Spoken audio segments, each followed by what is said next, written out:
Best health packages up to 80% discount. Tirumala Diagnostics. రీసెంట్గా నేను ఒక చిన్న వీడియో చేయడం జరిగింది శ్రీమతమ్మ గారి స్టోరీ గురించి.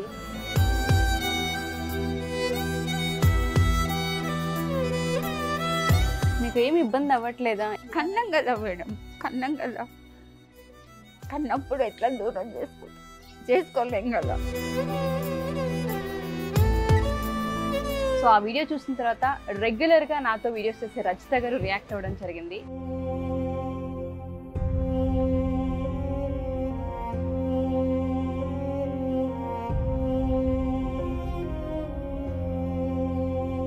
నీకు మాత్రము హ్యాట్స్ ఆఫ్ అని చెప్తేగా నేను కాళ్ళకు వందనం చేసి మరీ చెప్తాను అమ్మా. నేను ఈరోజు మీకు ఇచ్చిన బాధ్యతను మీకు ఇచ్చిన చూడు, మీ కొడుకుకి ఏమి లేకున్నా ఆ కొడుకు మీరు ఏడుస్తుంటే చూడలేకపోతున్నాడు. చూడండి, మీరు ఎన్ని రోజుల్లో అదే సాధించారు. మీరు ఆ ప్రేమనే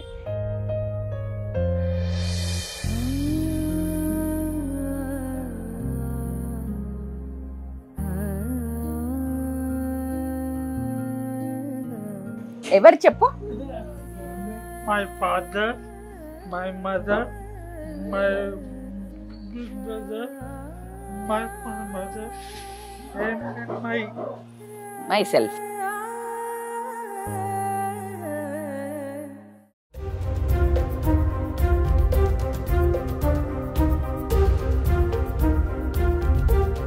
నేనైతే సుమన్ టీవీకి ఎప్పుడూ థ్యాంక్స్ చెప్తూనే ఉంటాను ఇలాంటి ఆపర్చునిటీ ఇచ్చినందుకు. నమస్తే, వెల్కమ్ టు సుమన్ టీవీ. రీసెంట్గా నేను ఒక చిన్న వీడియో చేయడం జరిగింది శ్రీమతమ్మ గారి స్టోరీ గురించి. ముగ్గురు పిల్లల్ని పెట్టుకుని ఆవిడ జీవితాన్ని ఎలా ముందుకు తీసుకెళ్తుంది అనేది ప్రతి ఒక్కరికి ఒక ఇన్స్పిరేషన్ అని చెప్పుకోవచ్చు. సో ఆ వీడియో చూసిన తర్వాత రెగ్యులర్గా నాతో వీడియోస్ చేసే రచిత గారు రియాక్ట్ అవ్వడం జరిగింది. నేను ఆవిడ్ని కలుస్తాను, ఒకసారి నాకు చేతనైన సహాయం చేస్తాను, అండ్ నాకు రామ్ ఫౌండేషన్ ఒక ఫౌండేషన్ ఉంది, దాని నుంచి కూడా నేను కొంత అమౌంట్ని తీసుకొని వస్తానని ఆవిడ నిండు మనసుతో చెప్పడం జరిగింది. సో నాతో పాటు ఇవాళ రచిత గారు కూడా ఉన్నారు. Thank you so much Rachitha గారు, ఇక్కడ దాకా అడగగానే వచ్చారు, మా వీడియో చూసి రియాక్ట్ అవ్వడం జరిగింది మీరు. సో మనతో పాటు శ్రీమతమ్మ గారు ఉన్నారు కాబట్టి ఒకసారి మీరే మాట్లాడండి. నమస్తే వ్యూవర్స్. బేసికల్గా ఉషా థ్యాంక్స్ మనకు చెప్తుంది, కానీ నేనైతే సుమన్ టీవీకి ఎప్పుడూ థ్యాంక్స్ చెప్తూనే ఉంటాను ఇలాంటి ఆపర్చునిటీ ఇచ్చినందుకు. ఈ అమ్మ వీడియో చూసి నమస్తే అమ్మ అంటే నాకు ఫస్ట్ ఏదైనా విన్నప్పుడు మనకు ఒక భావం కలుగుతుంది. ఒకటి చూసినప్పుడు ఆ భావం కలిగిన దాంట్లో ఆ అమ్మలో నాకు ఒక ఆదిశక్తి కనిపించింది. అంటే ఒక బ్రహ్మ విష్ణు మహేశ్వరులను కన్న తల్లిగా మాత్రం కనిపించింది. ట్రూ. అది మాత్రం నా నోట్లోకి ఫస్ట్ వచ్చిన మాట అదే. ఎప్పుడు ఇంతే ఆరోగ్యము తనకి ఆత్మస్థైర్యము ఇవ్వాలని భగవంతుని కోరుకుంటూ, మనలాగా మనకు చేతనైన ఉడతా సహాయంగా, అంటే మనం ఏమి ఇచ్చినా ఆవిడకి తక్కువే. ఆవిడ రోజువారీ భారం కానీ రోజువారీది కానీ ఎవ్వరము అది ఆర్చలేనిది తీర్చలేనిది. కానీ మన వంతు సహాయంగా ఒక మనుషులము, మానవత్వం ఉన్న మనుషులము అని అనిపించుకునే చిన్న ప్రయత్నము. కానీ నా ఒక ఈ ప్రయత్నంలో నా ద్వారా ఈ రామ్ ఫౌండేషన్ నాకున్న దాని ద్వారా నా చుట్టూ ఉన్న మంచి మనుషుల వాళ్ళ ఒక సహాయం ద్వారా నేను ఈరోజు అమ్మను కలవడానికి నిన్నే తెలవడం జరిగింది. ఈరోజే వెంటనే ఎప్పుడెప్పుడు తెల్లారవుతుందా, ఎప్పుడెప్పుడు వీళ్ళని చూడాలా అన్న ఆరాటం నన్ను నిద్రపోనివ్వలేదని మాత్రం చెప్తాను నేను. అమ్మ నమస్తే అమ్మ. ఏం మాట్లాడాలి, ఎంత తెలుసుకున్నా తక్కువే, ఏం అడిగినా తక్కువే మిమ్మల్ని. నాకు మాత్రం అసలు మీరు చాలా అంటే ఈ కాలంలో మొత్తం పిల్లల్ని పెంచి పోషించాక ఏం చేశారు అనే తల్లిదండ్రులను దెప్పి పొడుస్తుంటారు. తల్లి విలువ తెలియని పిల్లలు ఉన్నారు. తెలియక వాళ్ళు ఒక ఎత్తుకు ఎదిగాక తల్లిదండ్రులను అనాథ శరణాలయంలో చేరుస్తున్నారు. మీకు తెలుసు, అంటే ఆస్తి కోసం చంపడం, ఆస్తి కోసం తల్లిదండ్రులను మెడకు బయట కట్టడము. మాకు బిజీ ఉంది, మాకు పని చేత కాదని కొడుకులు కూతుర్లు బయటికి నెట్టడం జరుగుతుంది. మళ్ళీ ఒకసారి ప్రపంచానికి తల్లికి ఎంత భారమైనా, తనకంటే తన ఎత్తు కొడుకులున్నా తనల్ని పోషించే ఏజ్ ఉన్న కొడుకులను కూడా ఇంకా పసి పిల్లలను చేసి ఒడిలో వేసుకొని నువ్వు పోషిస్తున్నావంటే నీకు మాత్రము మనస్ఫూర్తిగా నేను కాళ్ళకు వందనం చేసి మరీ చెప్తాను అమ్మా. నేను ఈరోజు మీకు ఇచ్చిన బాధ్యతను చూడు, మీ కొడుకుకి ఏమి లేకున్నా ఆ కొడుకు మీరు ఏడుస్తుంటే చూడలేకపోతున్నాడు. చూడండి, మీరు ఎన్ని రోజుల్లో అదే సాధించారు. మీరు ఆ ప్రేమనే నాకైతే మాటలు లేవు నిజంగా కూడా. నేను ఏడవద్దు శ్రీమతమ్మ గారు, ఏడవద్దు. మీరు 10 మీతో పాటు మంది మేము తల్లులకు ఉన్నాము. ధైర్యము. కొంతమందిని మేము చూస్తుంటామమ్మా, అన్ని ఉండి కూడా అన్ని ఉండి పిల్లగాళ్ళని చిన్న చిన్న పిల్లగాళ్ళని పోషించలేక భర్త ఏమో అన్నాడు, పిల్లలేమో అన్నారని చచ్చిపోతున్నారు, ఆత్మహత్యలు చేసి. అసలు మీరు వాళ్ళందరికి ఒక పెద్ద స్ఫూర్తి. జీవితాన్ని ఎలా సాధించాలి, ఏ కష్టం వచ్చినా మన బాధ్యతని ఎలా విస్మరించకూడదు అని మేడం. మీ మొండితనమే గుండెన మొండి. అమ్మ తల్లి ప్రేమ అలా మొండిదమ్మా. ఆయన కూడా ఆయనకి ఎన్ని గండాలకి వెళ్ళి బయట వేసినా కానీ డయాలసిస్కి తీసుకుపోయి డయాలసిస్ అవుతుంటే బీపీ రేజ్ అయ్యి ఇక్కడ నరం బ్లాస్ట్ అయిపోయింది, కొమలకి వెళ్ళిపోయింది. కానీ లాస్ట్ వరకు కూడా చాలామంది అన్నారు ఆపరేషన్ వద్దు అని కూడా అన్నారు. అంటే మా వాళ్ళు సపోర్ట్ ఇచ్చి ఏదైనా సరే చేపిద్దాం, ఆయన అదృష్టం నీ అదృష్టం ఉంటే బయట పడితే నాకేంది మేడం, బయట కూర్చున్నాను నాకు ధైర్యం అలా ఎట్లయినా ఉంటదమ్మా మనిషికి ధైర్యమే కదా. అవును అనేసి అట్లా అని పోరాడినా కానీ అట్లా అవుతాడని అనుకో. 4 ఏళ్ళు అయింది చనిపోయిన చెప్పడం జరుగుతుంది. కానీ ఆ ఇన్ని రోజుల ఈ 4 ఏళ్లకు ముందు ఇద్దరు కలిపి నడిపించింది వేరు. మనిషి ఉన్నాడా అంటే ఉన్నాడని చైర్లో కూర్చోవడమే, అదే మీకు ధైర్యం ఉంటుందా మేడం. ఇల్లు ఇంట్లో మగ మనిషి ఉండు అని ధైర్యం ఉంటుంది కదా. ఆ ధైర్యం మీద నేను ముందుకు ఏ మగ మనిషికి తక్కువ కాదు తల్లి. అసలు మిమ్మల్ని చూస్తుంటే నాకైతే అసలు ఏం మాట్లాడాలో కూడా నిజంగా కూడా అర్థం కాని పరిస్థితి. శ్రీమతమ్మ గారు మొన్న వచ్చినప్పుడు మీరు చెప్పారు కదా చాలా ఇబ్బంది పడుతూ ఉన్నామని చెప్పి. అసలు మీరు బయటికి వెళ్ళి ఏం చేయలేని పరిస్థితి,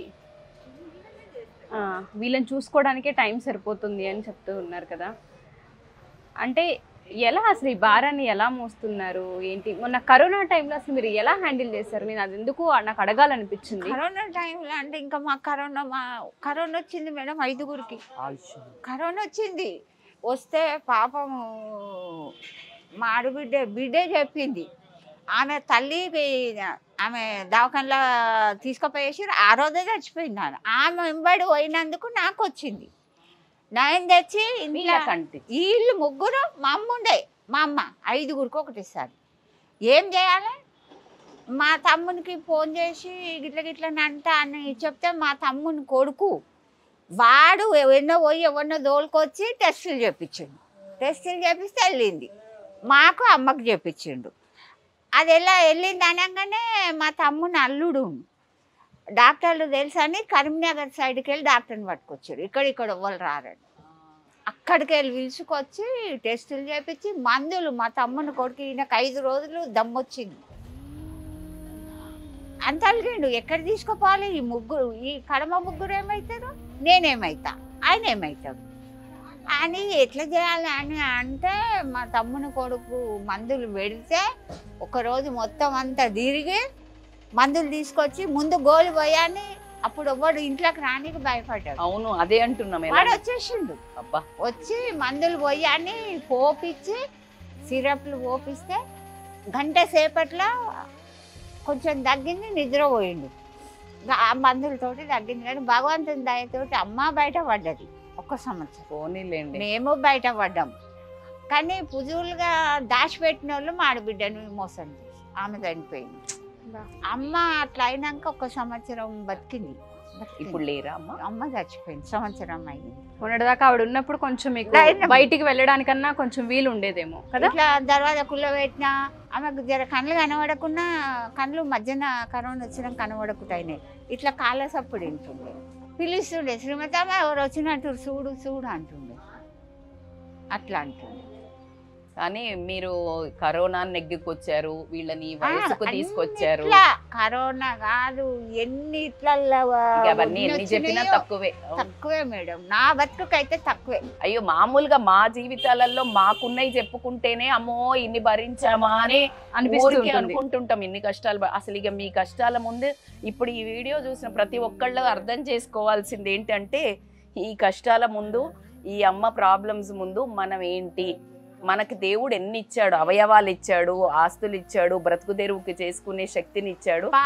హాస్పిటల్ ఉన్నప్పుడు నాకేం చెప్పిండు, నేనైతే బతకను, నా పని అయిపోయిందిగా పిల్లలని శంకర్ రెడ్డిని ఎట్లా చూసుకుంటావో నీ బాధ్యతనే తమ్ముడిని అమ్మని కూడా అట్లనే చూసుకోండి చేతులు చెయ్యి మీ నాన్న చాలా మంది మిమ్మల్ని హెల్ప్ చేయాలంటే ఎలా చేయాలి, అకౌంట్ నెంబర్ అది అని అడుగుతున్నారు. ఇప్పుడు ఏదో పాస్బుక్ ఉందని చెప్తున్నారు కదా, అది మీ దగ్గరే ఉంటుందా? మీ అకౌంటేనా అది? డాక్టర్ గ్రూప్లా నేను ఒక నంబర్ డ్వాక్రా గ్రూప్లో దాని ద్వారా అదే చెప్పిన కదా మీ అడ్రస్ కూడా మేము ఇది మెన్షన్ చేస్తాం అందులో. మీకు ఎవరైనా సాయం చేసే వాళ్ళు ఇక్కడికి వచ్చి సాయం చేస్తారు. మేము ఇది టీవీలో ఎప్పుడు వేస్తున్నాము. సో ఇప్పుడు మాకు తోచిన సహాయము మీకు మేము తీసుకొని చేద్దాం, సహాయం చేద్దామని రస్తా గారు కొన్ని తీసుకొని వచ్చారు. అవి ఫస్ట్ నేను మీకు ఇచ్చేస్తాను, ఓకేనా?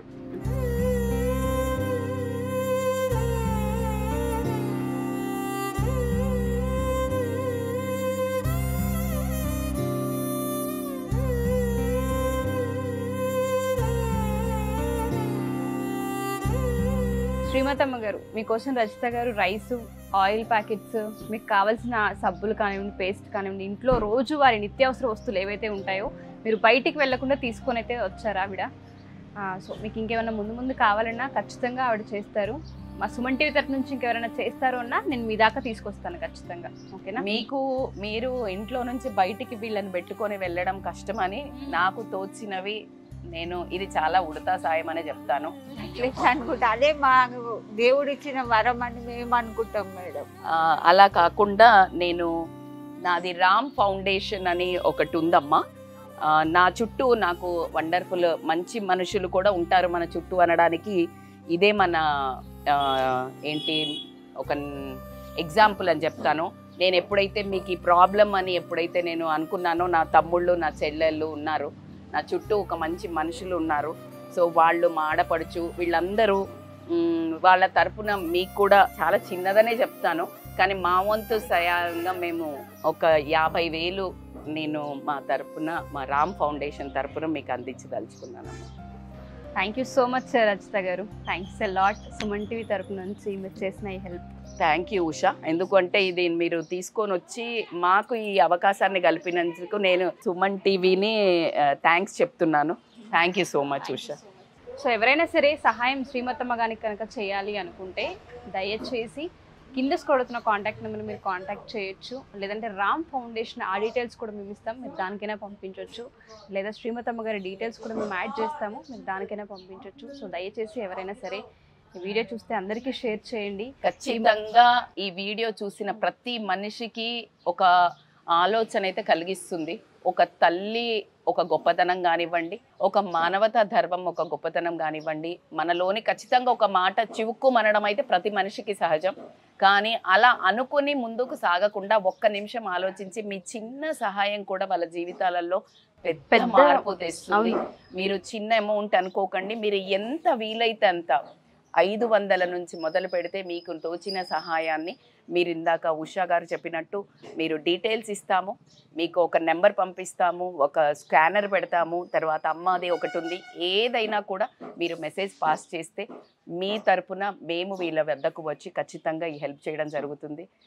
ఖచ్చితంగా మీరు ఒక క్షణము మీ యొక్క వాల్యూని వీళ్ళ జీవితంలో ఎంత ఇంపార్టెంటో మీరు గుర్తిస్తారని మనస్ఫూర్తిగా మీ అందరికీ పేరు పేరున నేను విన్నపం చేస్తున్నాను. సో ఎవరైనా సరే ఈ వీడియో కనుక చూస్తే శ్రీమతమ్మ గారికి 3 నుంచి 4 లక్షల అప్పు ఉంది. సో నిండు మనసుతో ఎవరైనా సరే మమ్మల్ని దగ్గరకు తీసుకొని అప్పు తీర్చే ప్రయత్నం చేయనని ఆవిడ అడగడం జరుగుతుంది. ఎవరికైనా సరే హెల్ప్ చేయాలి అనుకుంటే మీరు కింద స్క్రోల్ అవుతున్న అకౌంట్ నెంబర్కి కానీ కాంటాక్ట్ నెంబర్కి కానీ ఖచ్చితంగా అప్రోచ్ అవ్వచ్చు. దాంతోపాటు రజిత గారిది రామ్ ఫౌండేషన్ అని ఒక ఫౌండేషన్ కూడా ఉంది, మీరు దానికైనా సరే అమౌంట్ని పంపించవచ్చు. ఖచ్చితంగా అవి శ్రీమతమ్మ గారికి చేర్పించే బాధ్యత మాది. సో ఎవరికైనా సరే ఈ వీడియో ఇంకెవరికైనా పంపించాలనుకున్నా దయచేసి షేర్ చేయండి, అది వాళ్ళకి హెల్ప్ అవుతుంది. థ్యాంక్ యూ అండి, thank you so much. And special thanks to Rajitha గారు. Thank you Usha. Thank you శ్రీమతమ్మ.